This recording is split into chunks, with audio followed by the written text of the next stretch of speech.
ಎಲ್ರಿಗೂ ನಮಸ್ಕಾರ. ನಾನು ನಿಮ್ಮ ಸ್ಯಾಂಡಿ ಸುಹಾಸ್. 90 ಡೇಸ್ ಚಾಲೆಂಜ್ನ ಡೇ 26 ಇವತ್ತು. ಫುಲ್ಲು ಟ್ರಾಫಿಕ್, ಯಾರಿಗೂ ತಾಳ್ಮೆ ಇಲ್ಲ ಇಲ್ಲಿ, ಒಬ್ಬನಿಗೂ ತಾಳ್ಮೆ ಇಲ್ಲ ಇಲ್ಲಿ. ನೋಡ್ರಿ, ಇವರು ಈ ಕಡೆ ಇರೋರು ನಿಲ್ಲಲ್ಲ, ಆ ಕಡೆ ಇರೋರು ನಿಲ್ಲಲ್ಲ, ಇಲ್ಲಿರೋರು ನಿಲ್ಲಲ್ಲ. ನಾವೆಲ್ಲ ಹೋಗ್ಬೇಕು ಸರಿ ಅಂತ ಮೊದಲನೇ ಬಾಡಿಗೆ ಹಾಕೊಂಡು ಹೊಟ್ಟೆ. ಏನ್ ಕಾರ್ಗಳು ಗುರು, ಎಲೆಕ್ಟ್ರಿಕ್ ಕಾರು, ನೆಕ್ಸ್ಟ್ ಲೆವೆಲ್ ಕಾರ್ಗಳು. ಹಂಗೆ ಬರ್ತಾ ಅಂದವೆ ಗೈಸ್, ನಮ್ಗೆ ಆಟೋ ರಾಜ ಮನೋಹರ್ ಸಿಕ್ಕಿದ್ದಾರೆ, ನೋಡ್ಬೋದು. ಬ್ರೋ ಆಯ್ ಹೇಳ್ಬಿಡಿ. ನಾನು ಫಸ್ಟ್ ಟೈಮ್ ನಾನು ಇವ್ರನ್ನ ನೋಡಿದ್ದು. ಹಂಬಲ್ ಪರ್ಸನ್ ಅನ್ಕೊಳ್ಳಿ. ಒಂದ್ ಸ್ವಲ್ಪ ಹೊತ್ತು ಮಾತಾಡ್ಕೊಂಡು ಸೀದಾ ಡ್ಯೂಟಿಗೆ ಹೊಟ್ರಿ. ಆಗಿಲ್ಲ, ತಿಂಗಳ 3,000 ಅವರೇ ಕೊಡ್ತಾರೆ ಫಿಟ್ಟಿಂಗ್ ಎಲ್ಲ. ತಿಂಗಳು 3,000 ಅವರೇ ಕೊಡ್ತಾರಾ? ವಾವ್, ಮಸ್ತಾಗಿದೆ ಅಣ್ಣ. ಅಣ್ಣ ನಂಬರ್ ಏನಾದ್ರು ಇದಾ? ಎಲ್ಲಿ ಅಂಗಡಿ ಅವ್ರದ್ದು?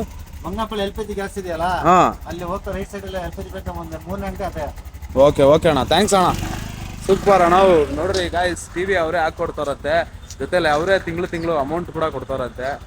ನೋಡೋಣ ಬನ್ನಿ, ಆ ಕಡೆ ಹೋದಾಗ ವಿಚಾರಿಸ್ಬಿಟ್ಟು ನಿಮ್ಗೆ ಅಪ್ಡೇಟ್ ಮಾಡ್ತೀನಿ. ಇಂದ ಬರ್ತಾ ಅಂದವೆ ಆಟೋಗೆ ಸ್ಪೀಕರ್ ಇಲ್ಲ ಅಂತ ರೋಡ್ ಸೈಡ್ ಸ್ಪೀಕರ್ ಮಾಡ್ತಾ ಇದ್ರು. ಚೆಕ್ಔಟ್ ಮಾಡ್ತಾ ಇದ್ದೀರಿ.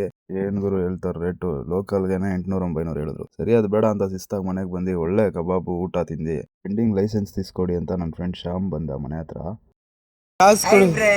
ಅವಾಗ 2 ಆಂಟಿ ಬಂದ್ರು, ಅಪ್ಪ ಇಲ್ಲಿ ಬಿಟ್ಬಿಡಂದ್ರು, 20 ರೂಪಾಯಿ ಕೊಟ್ಟರು, ಖುಷಿ ಆಗ್ಬಿಟ್ಟೆ. ಟೀ ಕುಡಿಯೋಣ ಅಂತ. ಸರಿ ಅಂತ ಅಂದವೆ ಹೊಟ್ವಿ. ಲೈಸೆನ್ಸ್ ಅಂಗಡಿ ಕ್ಲೋಸ್ ಆಗಿರೋದ್ರಿಂದ ನಾಳೆ ತಗೊಳೋಣ ಅಂತ ಸೀದಾ ನಮ್ಮ ಹುಡುಗ ಸಂಜಯ್ನ ಮಾತಾಡಿಸ್ಕೊಂಡು ಬೇಲ್ಪುರಿ ತಿನ್ನೋಣ ಅಂತ ಹೊಟ್ವಿ. ಏನಿತ್ತು ಅಂತೀರಾ ಬೇಲ್ಪುರಿ, ನೆಕ್ಸ್ಟ್ ಲೆವೆಲ್. ನೋಡಿ ಗಾಯ್ಸ್, ಇವನು ಯಾವ ತರ ಮಜೂರ್ ಇವನು. ಸರಿ ಅಂತ ಮನೆಗೆ ಊಟ ಮಾಡೋ ಟೈಮಲ್ಲಿ ನನ್ನ ಫ್ರೆಂಡ್ ಶ್ಯಾಮ್ ಅವ್ರ ಮನೇಲಿ ಎಮರ್ಜೆನ್ಸಿ ಅಂತ ಹೇಳಿ ಕಾಲ್ ಬಂತು. ಸರಿ ಅಂತ ಬಿಟ್ಟು ಶಿಸ್ತಾಗಿ ಹೋದೆ. ಅಲ್ಲೋಗಿ ಹಾಸ್ಪಿಟಲೆಲ್ಲ ತೋರಿಸ್ಕೊಂಡು ಮುಗಿಸ್ಕೊಂಡು ಬರೋ ಅಷ್ಟರಲ್ಲಿ 12 ಗಂಟೆ ಆಗಿತ್ತು. ಡ್ರೈವರ್ ಲೈಫ್ ಹಿಂಗೆ ಯಾವ ಟೈಮಲ್ಲಿ ಕೆಲಸ ಬರುತ್ತೆ ಗೊತ್ತಾಗಲ್ಲ. ಶಿಸ್ತಾಗಿ ಊಟ ಮಾಡಿ ಮಲ್ಕೊಂಡೆ. ಇವತ್ತಿಗಿಷ್ಟೇ, ನಾಳೆ ಸಿಗೋಣ, ಬಾಯ್.